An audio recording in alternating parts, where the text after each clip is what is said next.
Alors, je vais parler d'un projet donc, que j'ai commencé avec mes collaborateurs il y a quelques années, donc, sur la théorie de Liouville. Donc, en fait, ce colloquium, je vais décrire essentiellement ce projet.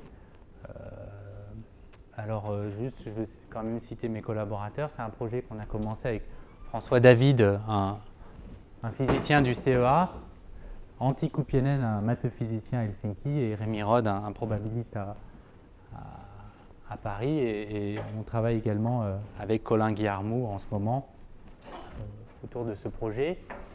Alors, bon, je vais tout de suite vous dire de quoi il s'agit. Alors, la théorie de Liouville, c'est assez simple. Alors, je pense à expliquer comme ça rapidement pour des non-spécialistes. Je pars du principe que vous n'êtes pas spécialiste de théorie des champs. C'est bon. Voilà. Alors, la théorie de Liouville, elle est écrite là. La théorie de Liouville, c'est quoi? C'est une mesure. Alors, la mesure, c'est quoi? C'est défi. Défi et la mesure de Lebesgue sur les fonctions. Alors, on se place sur une surface. Hein. Donc, je prends une surface M, une surface de Riemann S. Alors là, je me suis mis en courbure nulle, donc il vaut mieux se placer sur le tore, sur ce transparent-là. Mais bon, les idées sont là. Donc, je me mets sur une surface, là, donc avec métrique plate, mais je regarde toutes les fonctions qui vont de cette surface dans R. Je mets la mesure de Lebesgue. Et la théorie de Liouville, c'est une mesure dont la densité par rapport à la mesure de Lebesgue est donnée par cette action. Ça s'appelle une action en physique. Une action en physique, c'est juste une fonction sur les fonctions. Bon, je ne sais pas comment ça s'appelle, par exemple, en calcul des variations. Hein, c'est juste une fonctionnelle sur les fonctions, comme on en voit en calcul des variations. Donc la densité par rapport à la mesure de Lebesgue, c'est exponentielle moins l'action. Donc l'action, c'est quoi? C'est l'intégrale de gradient phi carré plus mu exponentielle gamma phi. Voilà. Alors, il y a deux paramètres dans la théorie de Liouville. C'est mu positif et c'est gamma. Alors, gamma, il va y avoir des restrictions sur gamma, mais disons pour l'instant, je vais dire gamma appartient à R. Voilà. Alors, je pense que, bon, pourquoi on appelle ça la théorie de Liouville? Bon, alors, tout est décrit là, donc il faut, par cette flèche, alors je vais vous expliquer. Vous voyez, ce qui nous intéresse, alors la théorie de Liouville, c'est quoi? C'est construire, dans un premier temps, c'était le début de notre projet, c'était construire cette intégrale de chemin. Ça s'appelle une intégrale de chemin parce qu'on somme sur des fonctions. Donc c'est une intégrale de chemin. Et donc, pourquoi on appelle ça la théorie de Liouville? Parce que ce n'est rien d'autre que la version aléatoire de l'équation de Liouville.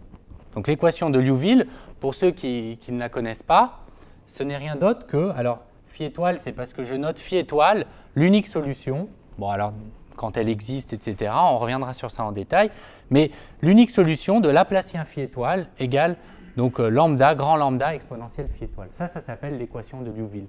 Et ceux qui font de la géométrie la connaissent très bien, parce que c'est celle qui permet de construire des métriques de courbure négatives constantes. Voilà. Ça, c'est l'équation de Liouville. Donc il existe une théorie classique de Liouville, dont je parlerai d'ailleurs dans cet exposé. Et alors, comment on fait pour passer de la version aléatoire? Ça, c'est aléatoire, puisque qu'est-ce qu'on construit ici? On construit des fonctionnels. Alors, j'ai ma surface M, d'accord? Et donc, je veux construire des fonctionnels comme ça. Alors, je mets le gradient phi au carré, plus mu, exponentielle gamma phi. Donc, j'intègre sur ma surface des phi. Voilà. Donc la théorie de Liouville, c'est regarder la loi de phi sous cette fonction, sous cette intégrale. Alors, comment est-ce qu'on fait pour retrouver l'équation classique? C'est pas très compliqué, c'est juste la méthode de Laplace. Hein, on peut dire de façon un peu, j'ai envie de dire, un petit peu plus élaborée, c'est la théorie des grandes déviations, mais essentiellement, c'est juste la méthode de Laplace. Alors, qu'est-ce qu'on fait? Ben, vous voyez, si j'écris mu égale lambda fixé, ça commence mal, lambda fixé, bon, voilà. Lambda fixé sur gamma au carré, ok. Bon, ben, si j'ai cette relation-là, je peux réécrire cette chose-là comme exponentielle moins 1 sur gamma carré, gradient de gamma phi au carré, plus lambda exponentielle gamma phi. D'accord? Et donc, si j'écris ça comme ça, ben vous voyez, lorsque gamma tend vers 0, où va se concentrer cette mesure de façon complètement heuristique, parce que derrière, il y a des espaces fonctionnels, mais ce n'est pas grave. Elle va se concentrer lorsque gamma tend vers 0. Ça va ressembler, c'est la méthode de Laplace, ça va être exponentielle moins gamma carré, inf sur toutes les fonctions de l'intégrale de gradient u au carré, plus lambda exponentielle u. D'accord? Ça se concentre sur le minimum de l'action, donc comme il y a un moins devant, sur le maximum. Et c'est quoi la fonction u qui minimise ça? Je vous le laisse en exercice, je pense que ce n'est pas très compliqué, de montrer que la fonction qui minimise l'intégrale de gradient u carré plus lambda exponentielle u, ce n'est rien d'autre que la solution de l'équation de Liouville. Donc voilà, donc vous avez le lien tout de suite entre, pourquoi on appelle ça quelque part la théorie de Liouville, c'est si vous voulez avoir l'équation de Liouville classique, vous minimisez cette fonctionnelle. Si vous vous en servez comme une densité de proba, ça vous donne, j'ai envie de dire, une loi aléatoire comment dire, naturelle. Voilà. Donc ça, c'est pour vous expliquer Alors ce qui nous intéresse, hein, quand on fait de la théorie de Liouville, c'est de caractériser ce champ phi, de voir ses propriétés et d'essayer de calculer des quantités exactes sur ce champ phi. Alors je vous donne un exemple. Donc ce qui va nous intéresser, en fait, c'est de calculer ces choses-là, le produit de corrélation. En fait, il faut voir ça comme des moments d'une variable aléatoire. Si je fixe des alpha i et des points zi sur ma surface, donc l'action de Liouville, je vais l'appeler comme ça, moins SL de phi, cette action gradient phi carré plus exponentielle. Voilà, on veut calculer ce genre de quantité, c'est ce qui s'appelle des corrélations. C'est comme des moments dans une variable, et c'est ce qui permet de déterminer la loi de phi. Donc le projet, en fait, en quelque sorte, c'est d'abord de la construire, c'était notre projet il y a quelques années, et ensuite de relier ça à ce qui s'appelle le conformal bootstrap. Je reviendrai sur ça dans quelques minutes. Alors, je voulais tout de suite vous dire pourquoi est-ce qu'on s'est intéressé à la théorie de Liouville. En fait, ça fait quand même 10 ou 15 ans, peut-être que je pense que vous êtes au courant, que les probabilistes s'intéressent à ce qui s'appelle les limites des cartes planaires. Et ça fait 10 ou 15 ans qu'ils s'y intéressent. Et en fait, en physique, ça fait 30 ans qu'ils s'y intéressent. Et il y a déjà 30 ans, les physiciens qui ont introduit cette théorie. Alors, cette théorie a été introduite en 81 par Alexander Polyakov. Et je vais expliquer comment il l'a introduite. Il l'a introduite dans le cadre de la théorie des cordes. Et ils se sont rendus compte, rapidement, les physiciens, que la théorie de Liouville décrivait les limites de ce qui s'appelle les grandes cartes planaires. Alors, plutôt que... Je vais vous faire un dessin tout de suite de grande carte planaire. Je reviendrai après à ce transparent. Voilà, ça c'est une grande carte planaire. Alors, ça, c'est ce qu'on appelle une triangulation. Alors, c'est quoi une triangulation? Je pense que ça, c'est une triangulation de la sphère. Donc, la topologie que je regarde, c'est la sphère. Donc, une triangulation, comme vous voyez, c'est juste des triangles qu'on colle ensemble. Et on peut s'amuser. Donc là, c'est une triangulation avec énormément de triangles. Et ce dont se sont rendus compte, les physiciens, il y a bientôt 30 ans, c'est que si on tire au hasard une triangulation avec énormément de faces et qu'on fait tendre le nombre de faces vers l'infini, alors la limite qu'on obtient, cette géométrie, elle doit être décrite par la théorie de Liouville. Voilà. Alors, comment est-ce qu'on fait pour mettre une triangulation dans la sphère? Il y a plein de procédures. On peut mettre des structures conformes, mais il y a aussi, on peut mettre des circle packing. Alors là, c'est François David, un de mes collaborateurs, qui a fait un circle packing de triangulation. Alors, en fait, c'est quoi un circle packing? C'est que, je vous montre les cercles associés pour que vous compreniez. Quand vous avez une triangulation à transformation de Möbius près, parce que vous voyez, les transformations conformes de la sphère sont les Möbius,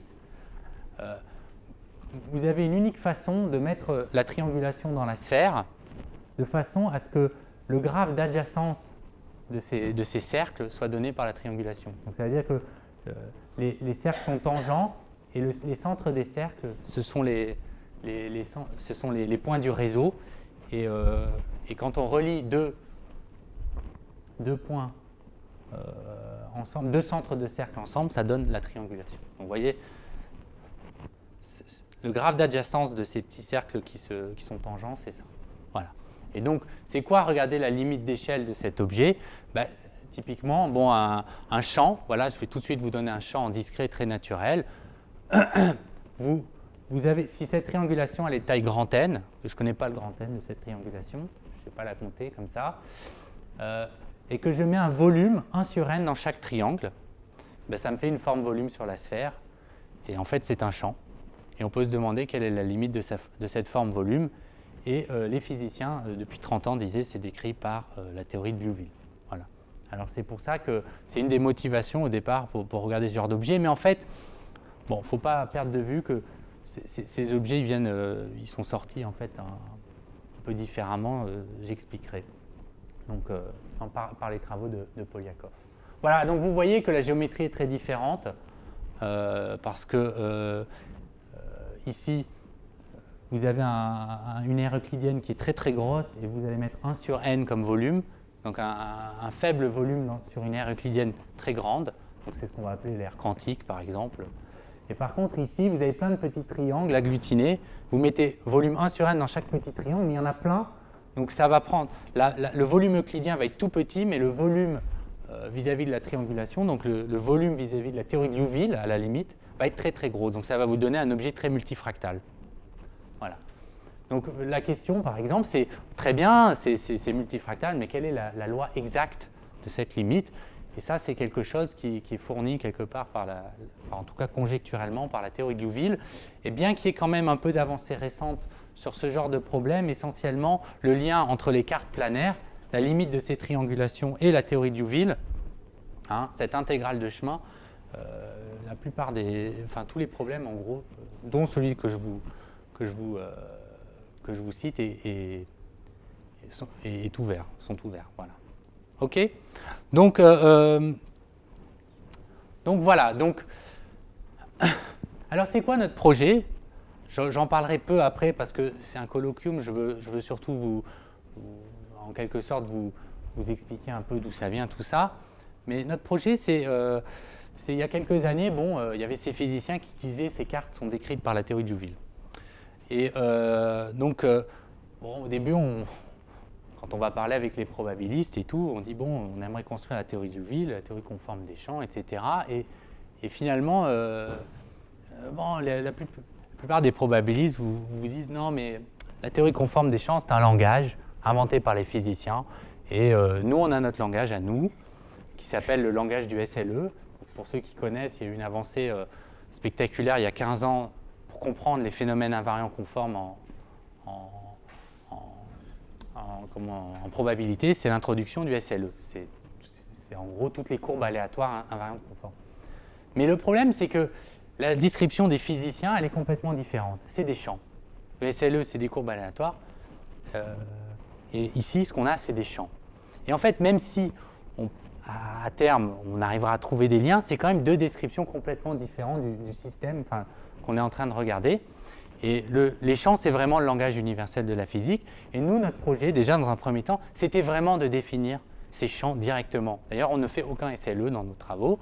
Bon, peut-être qu'on en aura besoin un jour, mais on voulait construire directement ces champs. Parce qu'il faut savoir que la théorie conforme des champs, alors Liouville c'en est une, mais il y en a plein. Les théories conformes des champs, ce sont juste en fait des corrélations. Ce sont des champs qui vérifient certaines propriétés d'invariance conforme que je décrirai un peu plus tard.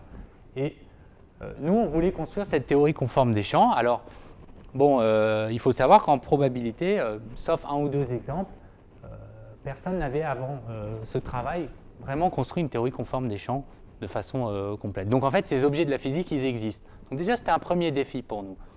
Alors, il y a les géomètres se sont beaucoup intéressés à cet objet, notamment suivant les travaux de Polyakov dans les années 80. Il y a des géomètres russes, Takhtajan, Zograf, qui ont essayé de définir ces objets Alors, ce qu'ils ont fait, c'est qu'ils ont, ils ont défini ça de façon perturbative. C'est-à-dire, cet objet, en gros, cette mesure, ils l'ont construite comme une série perturbative en gamma.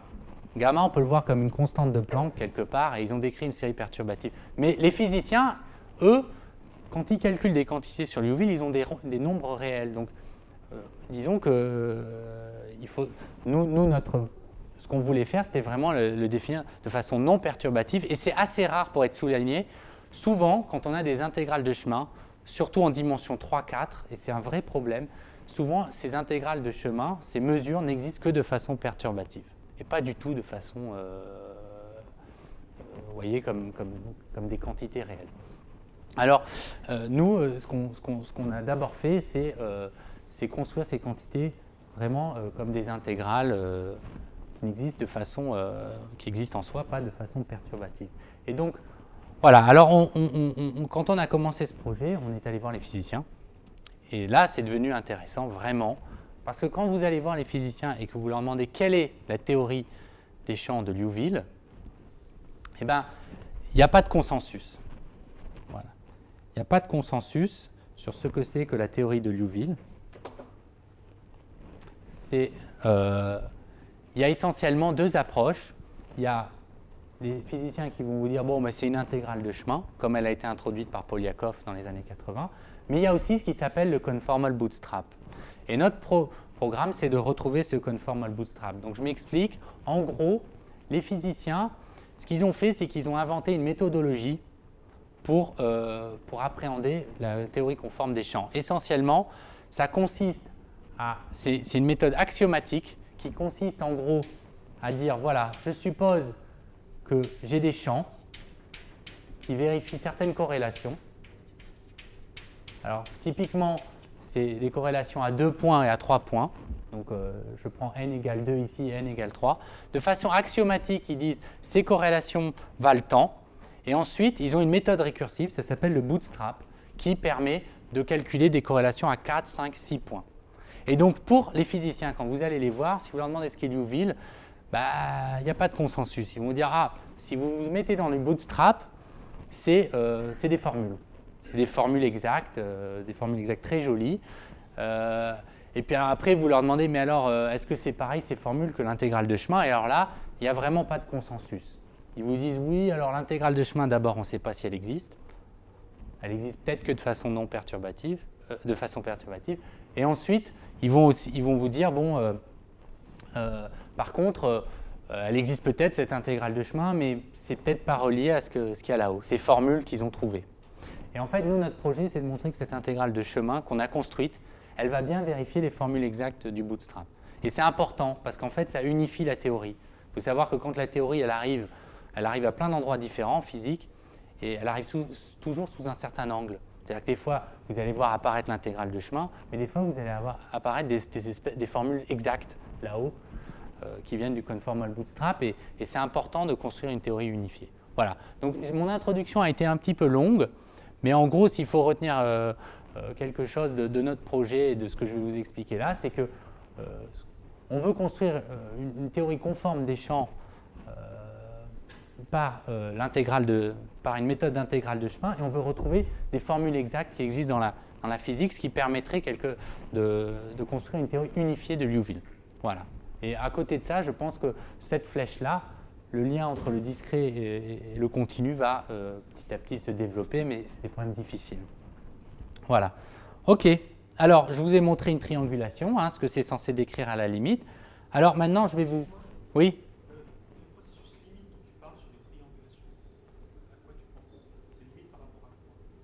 Au nombre de triangulations qui tendent vers l'infini. C'est-à-dire, je n'ai pas précisé la loi de Proba sur la triangulation, mais ce qu'on prend, c'est on prend une triangulation de taille n. Bon, ce que regardent par exemple beaucoup de gens en ce moment, c'est donc Le Gall, Miermont, mais Miller, Sheffield, Duplantier, tous ces gens-là. C'est une carte qui les intéresse beaucoup. Vous prenez une triangulation de taille n, il y en a un nombre fini, il y a un nombre fini de triangulations de taille n. Vous mettez par exemple la probabilité uniforme sur cette triangulation et vous regardez la forme volume. Et la forme volume, si vous voulez, elle va être décrite par, en fait, ça va être la forme volume, ça va être, si je l'écris sous forme théorie de Liouville, ça va être décrit par ça. Hein. Ce truc-là, c'est une forme volume exponentielle gamma phi. Hein, on le voit dans l'action de Liouville que ça joue le rôle de volume, hein, dans la limite semi-classique par exemple. Donc ça va être décrit par la forme volume associée à la théorie de Liouville. Et si vous tirez une carte uniforme, ça doit être la valeur de gamma, parce que gamma est un paramètre libre et ça dépend de comment vous tirez de façon aléatoire votre triangulation. Gamma, dans ce cas uniforme, c'est racine de 8/3. Bon, ça, je n'expliquerai pas dans ce colloquium pourquoi on pense que...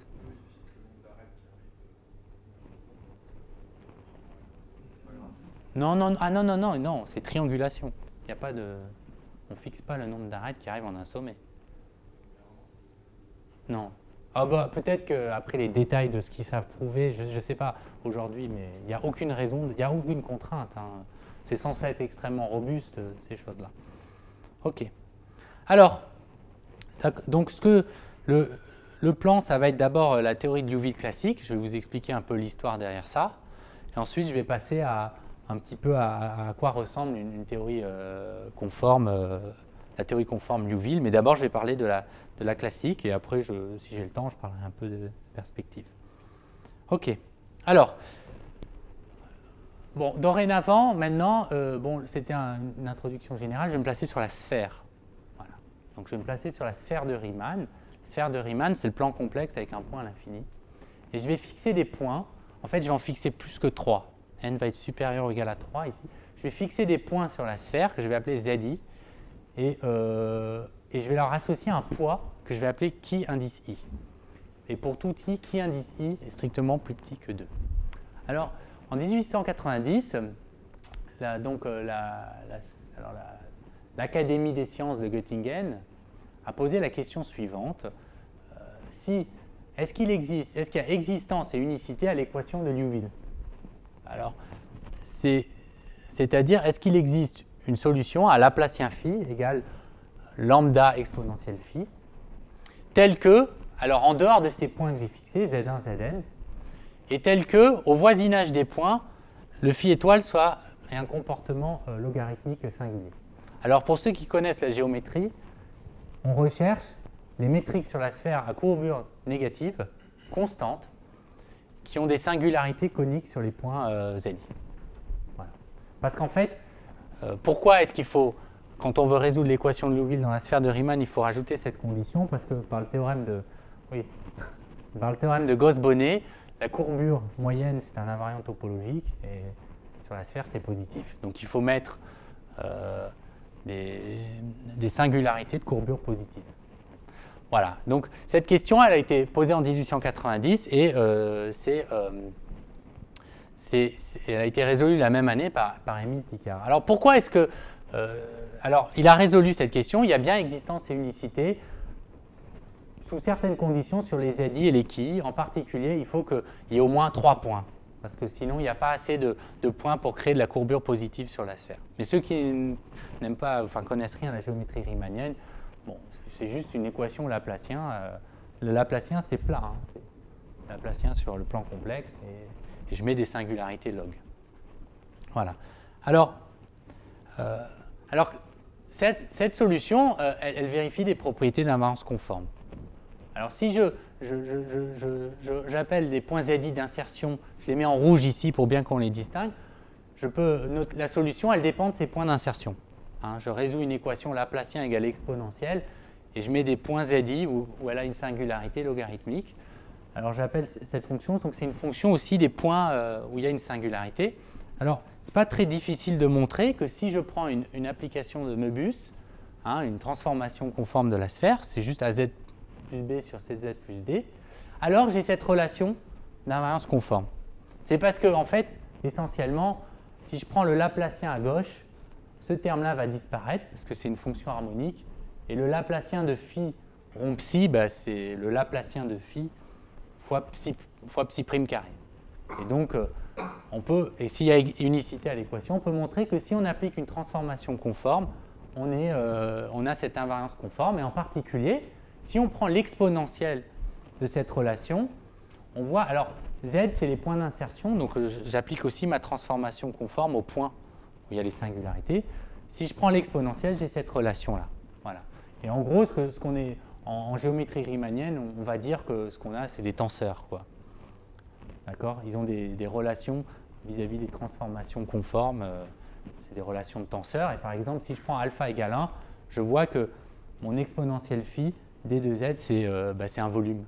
C'est une forme volume sur la sphère. Et c'est la forme volume qui a une courbure négative et des singularités coniques positives. Voilà. Donc vous voyez, ça c'est ce qu'on va appeler une théorie classique des champs. Voilà, une théorie classique conforme des champs. Voilà. Et Liouville, on va voir apparaître le même genre de relation, mais en version aléatoire. Voilà, alors, qu'est-ce qu'il a fait alors pourquoi cette question était importante à la fin du 19e siècle?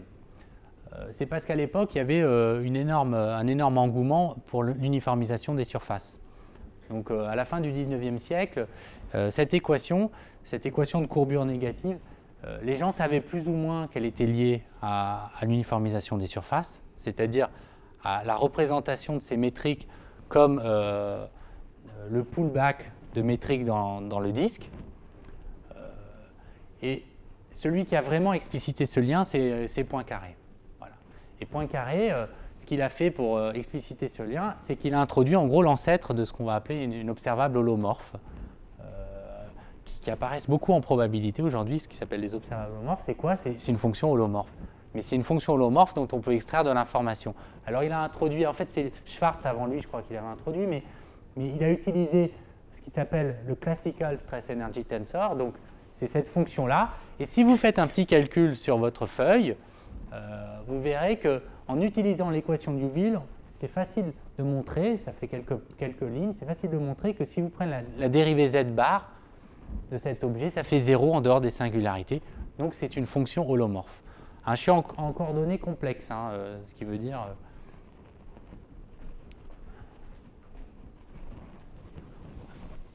ce qui veut dire que un d rond z bar, c'est juste d rond x plus i d rond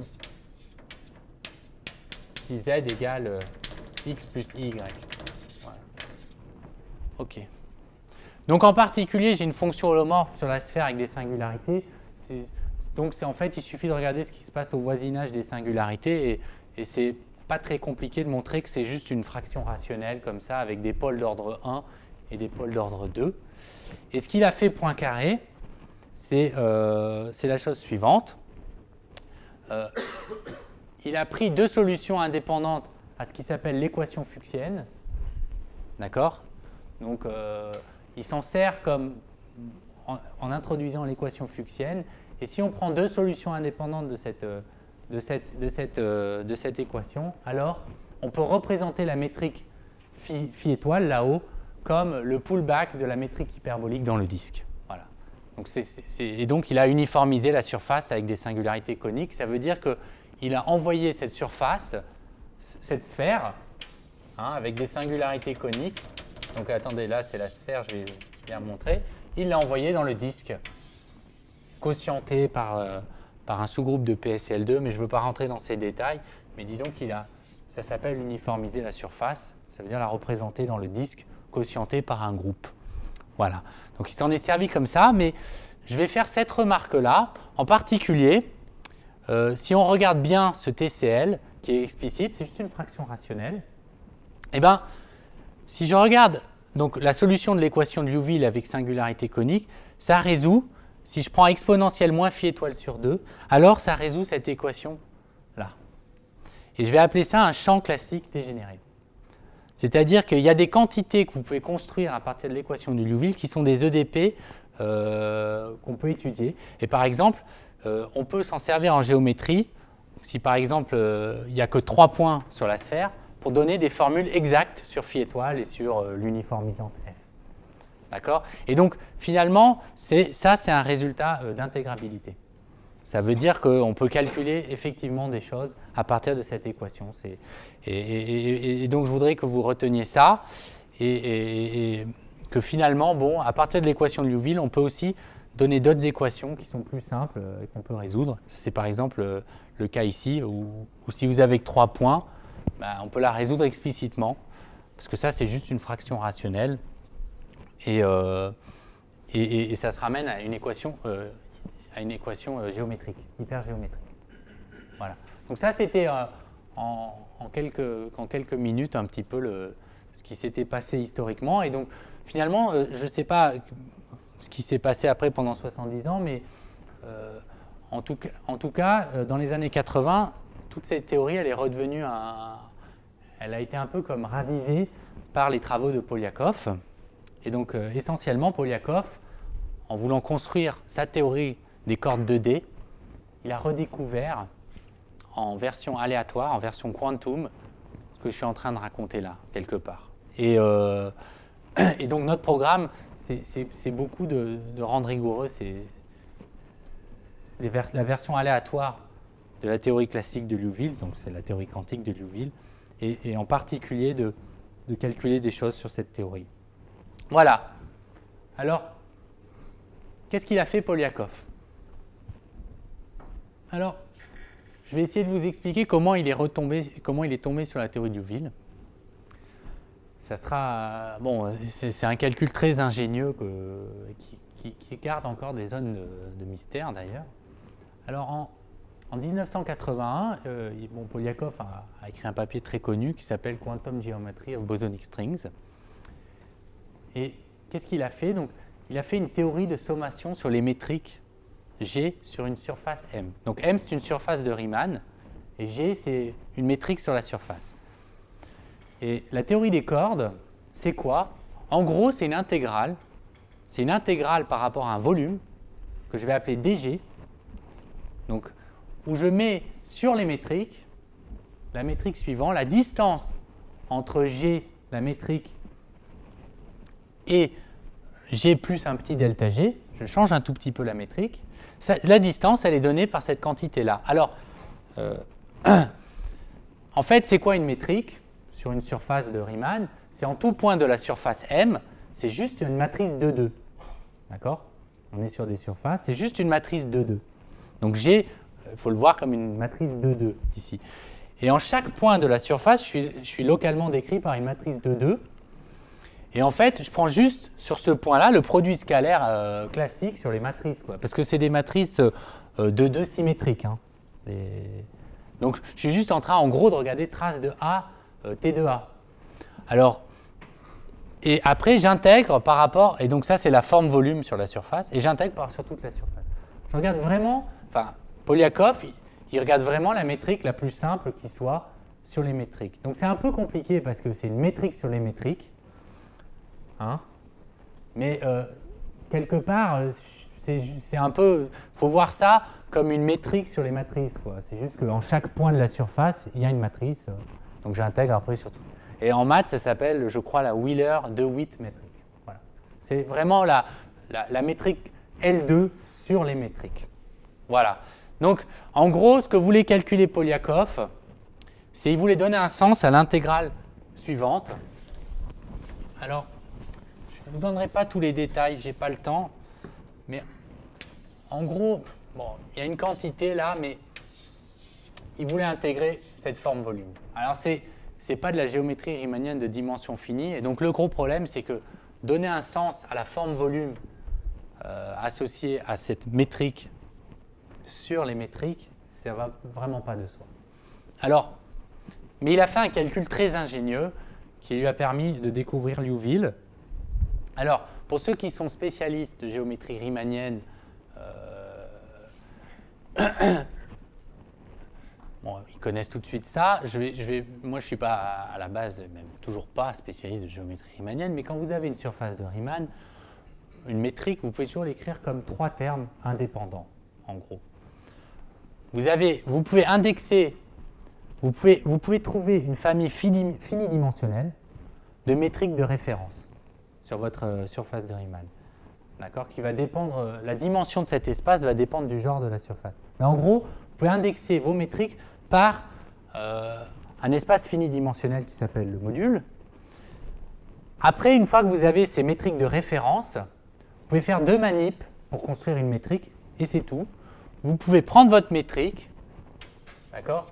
Donc taux, il va appartenir à un espace fini-dimensionnel. Vous avez un nombre fini-dimensionnel de métriques, mais vous pouvez la multiplier par un facteur conforme, cette métrique. Ça vous fait aussi une métrique. Et vous pouvez aussi faire un changement de coordonnées. Vous pouvez aussi lui appliquer un difféomorphisme. Donc, cette notation-là, elle veut dire je change de coordonnées par le difféomorphisme. Si vous avez par exemple un volume, ça revient juste à prendre l'image du volume ici par l'application psi. C'est juste un changement de variable. Donc, en gros, une métrique sur une surface de Riemann, c'est 3 termes. C'est un difféomorphisme, donc c'est tous les difféomorphismes de la surface qui servent de coordonnées. C'est un facteur conforme et c'est des métriques références. En fait, ça va être des métriques de courbure -1 qui vérifient l'équation de Liouville. Ce sont des métriques de référence qui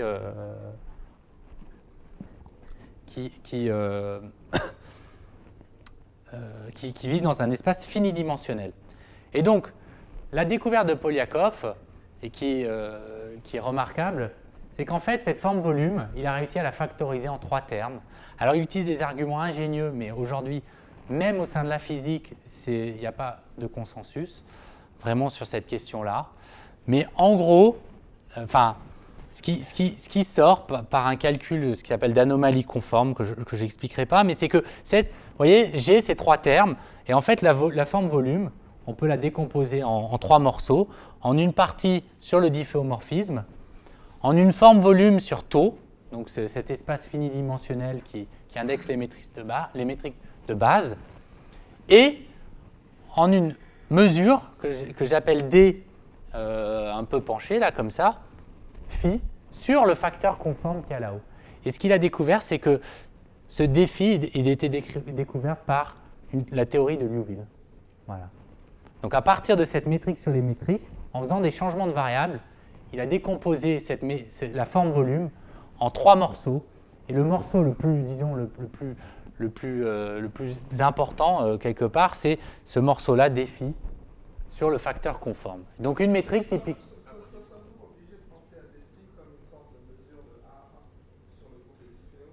Alors voilà, vous avez, en fait, il n'a pas sommé les métriques, il a sommé les métriques modulo les difféos. Et donc en fait, ça c'est infini. Et donc on quotiente par la mesure de Haar sur les difféos. Et il reste un jacobien. Ça c'est un jacobien qui traîne. Ça s'appelle les ghosts. Ces observables ne dépendent pas de ça. Bah oui, c'est-à-dire qu'après, il faut qu'il y ait... En fait, c'est parce que si on somme sur toutes les métriques, en psi, en phi et en géto, ça va faire l'infini. Donc il faut, à cause de ce problème-là, à cause du groupe des difféos. Donc il faut quotienter le groupe des difféos. Mais il reste quand même une partie jacobienne. Et donc, bon, je voulais passer ça sous le tapis, mais c'est les métriques modulo quotientées par les difféos. Voilà.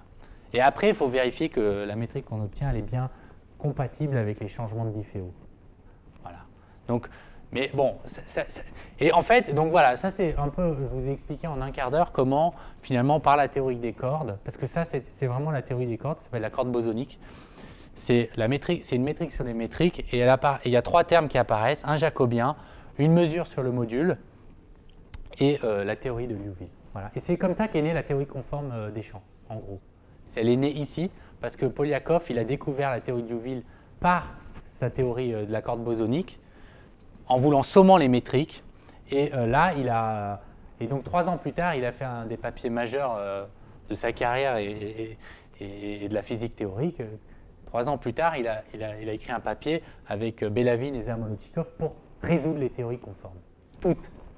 Il en avait une, il voulait résoudre Liouville, donc il a créé toute une théorie et en gros, il a introduit ce conformal bootstrap. C'est-à-dire une espèce de façon axiomatique de résoudre des théories conformes des champs. Voilà. Alors, ce qui est sous le tapis, c'est que gamma, vous voyez, gamma, c'est un paramètre libre dans la théorie. Dans ce que je viens de vous présenter, il n'y en a pas. C'est parce qu'en fait, cette métrique, il la plonge dans un espace RD.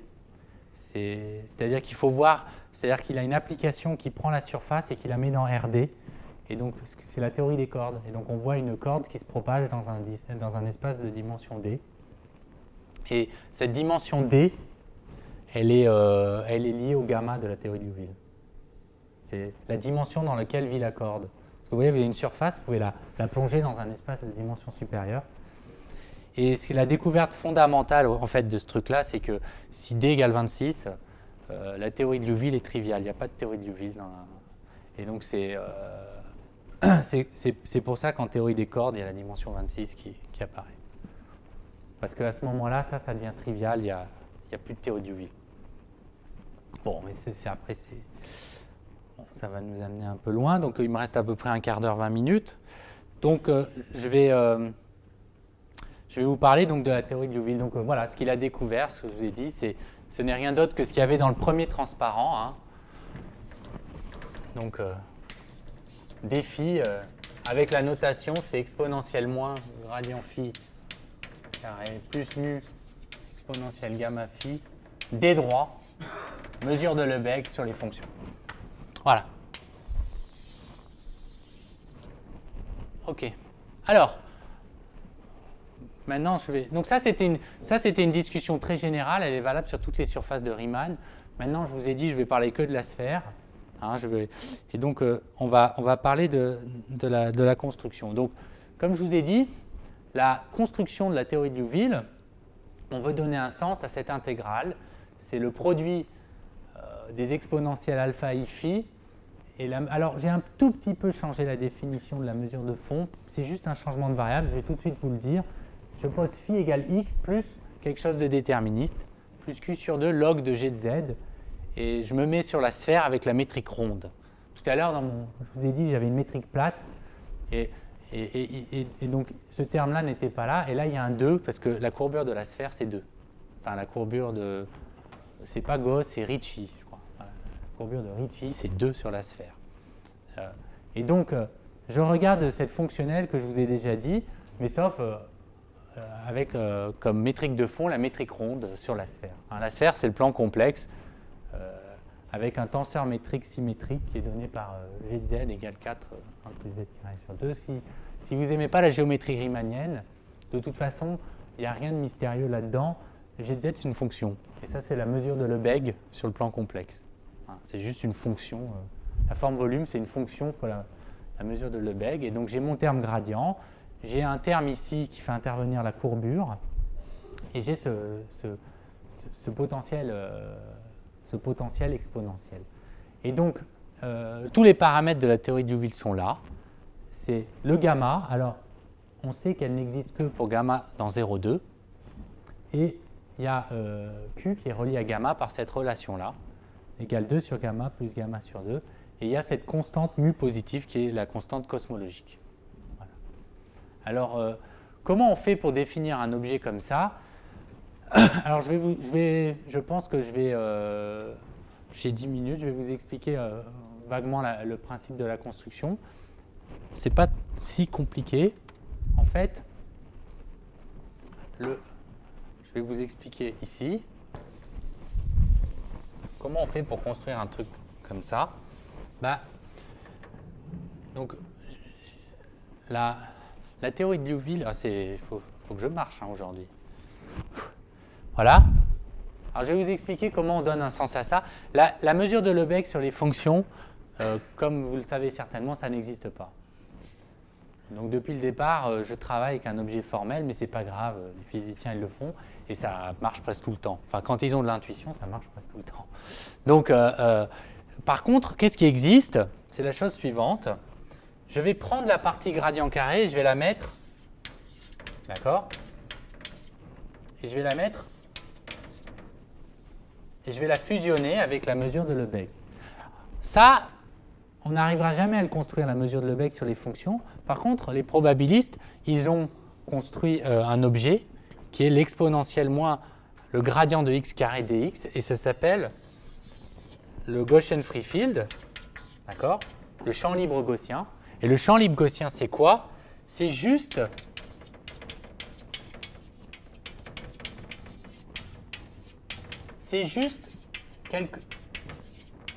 c'est juste une gaussienne dont la covariance est la fonction de Green sur la...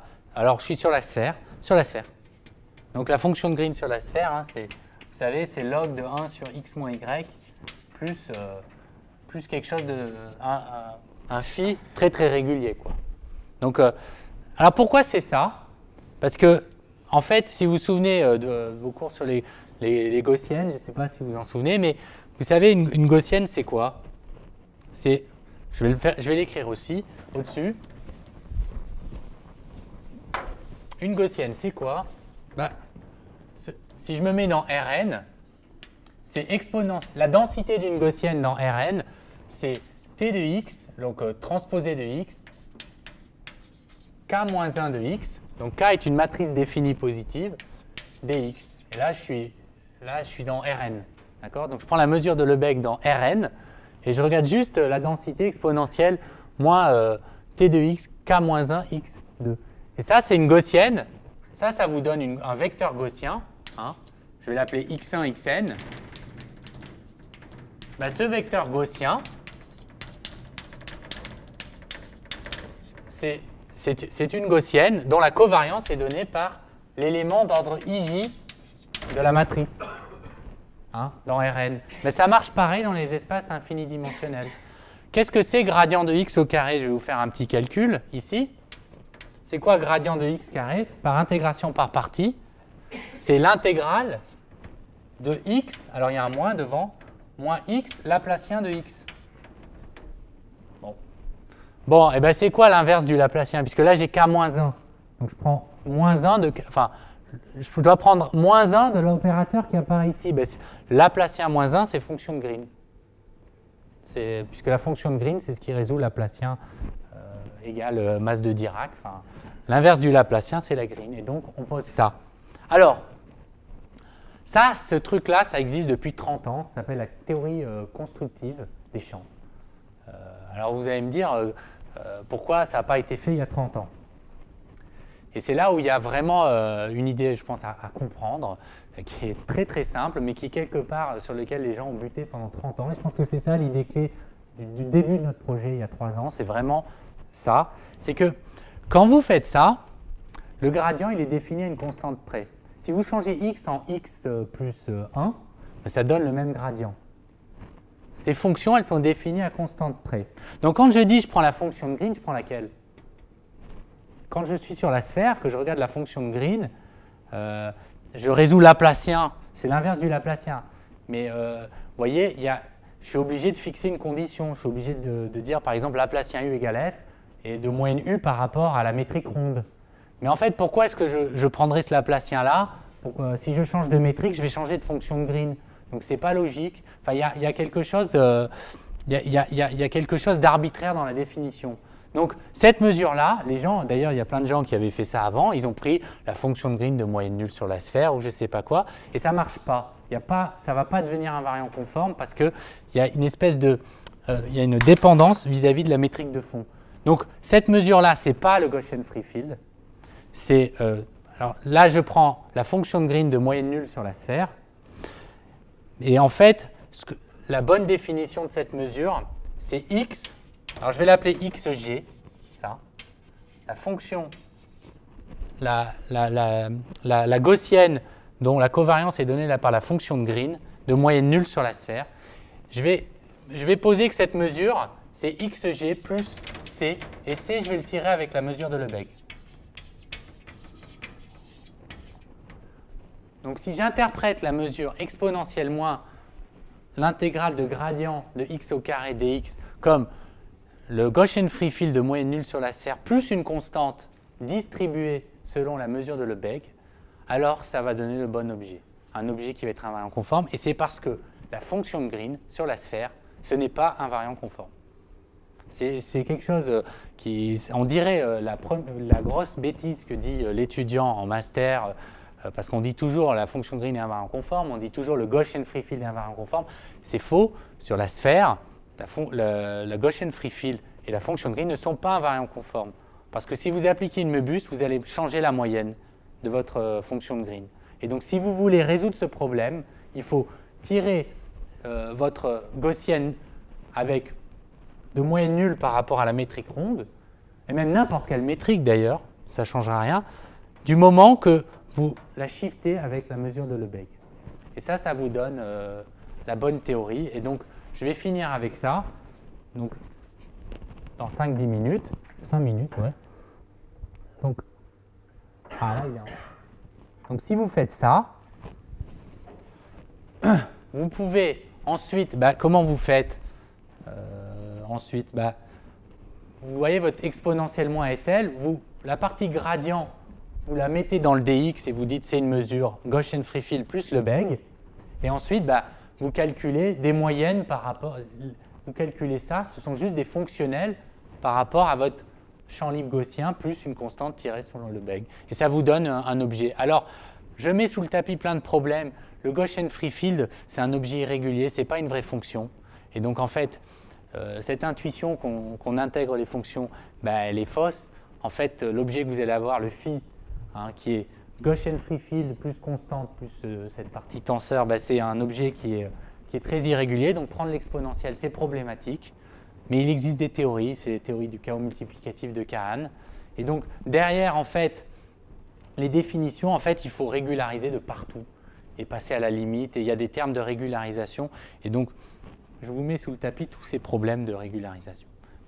Mais l'idée, j'espère que, voilà, ce qui serait bien, c'est que vous repartiez avec l'idée, par exemple, que si je prends ce potentiel-là, ça vous fait vous compreniez qu'on peut faire en abstrait dans n'importe quel, dans des espaces finidimensionnels, ce qu'on fait tous les jours en licence avec les probas. Voilà. Et si j'étais en dimension 1, ça c'est le mouvement brownien. C'est une remarque en passant, c'est le mouvement brownien, c'est l'analogue 2-dimensionnel du mouvement brownien. Voilà, alors si on fait ça, on peut donner un sens aux corrélations et on peut retrouver en version aléatoire, on a construit une théorie des champs. Alors comment on voit qu'on a construit une théorie des champs? Parce qu'on retrouve dans le quantique les invariances conformes du classique. Et c'est quoi? Si je prends mes corrélations et que j'applique une transformation de Möbius à mes corrélations, donc je prends les champs que j'ai construits sur des points. Alors ces champs, je vous ai dit, ce que je mets sous le tapis, c'est qu'il faut renormaliser, etc., pour que ça existe. Mais si vous faites ça proprement, en utilisant un peu des théories de Gaussian abstraites et la théorie du chaos de Kahan, ce que vous allez pouvoir voir, c'est que vous construisez l'objet par régularisation et à la fin, quand vous appliquez les transformations de Möbius à votre objet, vous voyez sortir les fameux poids conformes. Et donc ça, c'est une théorie conforme des champs. Et donc quand on intègre ces objets dans des petites boules, on obtient une version stochastique de l'invariance conforme qu'on voyait en classique. C'est-à-dire en loi, on obtient des objets invariants conformes. Voilà. Et donc il y a plein d'axiomes derrière une théorie conforme des champs.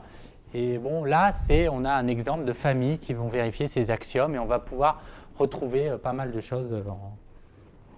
Alors je voudrais aussi donner une chose qui parle pas mal aux géomètres. Les théories conformes des champs, elles ont une relation avec la métrique de fond qui est similaire au déterminant des Laplaciens. Voilà. C'est-à-dire que c'est d'ailleurs pour ça qu'on appelle ces formules des fois les formules de Atiyah, Singer, Polyakov, etc. Si vous changez les métriques de fond, tout ce que j'ai fait avec la métrique ronde, je peux le refaire avec une métrique de la forme exponentielle figée. Il y a ce qui s'appelle une anomalie conforme. On voit sortir une fonctionnelle qui explique comment ces théories elles bougent avec la métrique de fond. Voilà. Et je voudrais finir par un résultat très récent, parce que là, c'était des choses qu'on avait compris il y a plusieurs années. Et donc, récemment, ce qu'on a fait, parce qu'on a envie de les calculer, ces corrélations, maintenant qu'on les a construites, on a envie de retrouver le conformal bootstrap, on peut montrer que ces corrélations vérifient des analogues quantiques de ces équations fuchsiennes. Donc, ce sont les équations qu'on appelle Belavin, Polyakov, Zamolodchikov. Et elles sont très, très utiles, ces équations, parce qu'en fait, on peut s'en servir pour sortir des formules exactes et petit à petit remonter jusqu'à ces formules exactes qu'on voit en physique. Voilà. Et donc, quelque part, unifier la théorie de Liouville. Voilà. Donc, je crois que je vais m'arrêter là, en gros. Donc, vous voyez... alors, comme je vous ai dit, on arrive à sortir des formules, mais on n'arrive pas complètement à sortir les formules de la physique. Donc on a encore du travail, en particulier donc, la corrélation à 3 points. Bon, quand on fixe en fait, la corrélation à 3 points, du fait qu'il y a des invariances conformes, elle est déterminée juste par une constante qui est très très importante, théorie conforme. Hein, la fonction de corrélation à 3 points, elle est décrite par une constante fois un facteur qui est juste un facteur qui sort des invariances conformes, qui sont là. Voilà, celle-là. Ça nous implique que quand n égale 3, on a juste une constante à calculer pour trouver la corrélation. Et cette constante, elle est très importante. C'est ce qui permet de construire récursivement toutes les corrélations dans le programme du Bootstrap. Donc, cette constante de structure, on arrive à dire plein de choses dessus grâce à cette équation BPZ, Belavin-Polyakov-Zamolodchikov, qu'on a retrouvée, mais on n'arrive pas complètement à la calculer. Et elle est très importante, comme je vous ai dit, sur le Bootstrap. Et notre projet, c'est d'essayer de calculer cette constante ici, qui nous permettrait vraiment d'unifier la théorie de Liouville. Et sinon, d'autres projets qui sont en cours, c'est avec Colin Guillarmou. Alors ça, on a mis sur archive. On essaye d'aller plus loin, mais ce qu'on essaye, c'est de construire l'intégrale de volume DG dont je vous ai parlé, l'intégrale de Polyakov. Où là, il n'y a pas que Liouville qui est impliqué, mais les modules, les difféos, etc. Et vraiment construire la théorie des cordes de D. Donc ça, on a fait des progrès récemment, mais il y a encore du travail. Et du point de vue de la carte planaire, ça serait la limite, ça représenterait la limite des cartes planaires sur des surfaces de genre quelconque. Voilà. Donc pour ça, maintenant qu'on a réussi à peu près à construire l'objet, on a des conjectures pour ce que seraient ces limites de cartes planaires dans des surfaces de genre quelconque. Voilà, je vais m'arrêter là. Merci d'avoir écouté.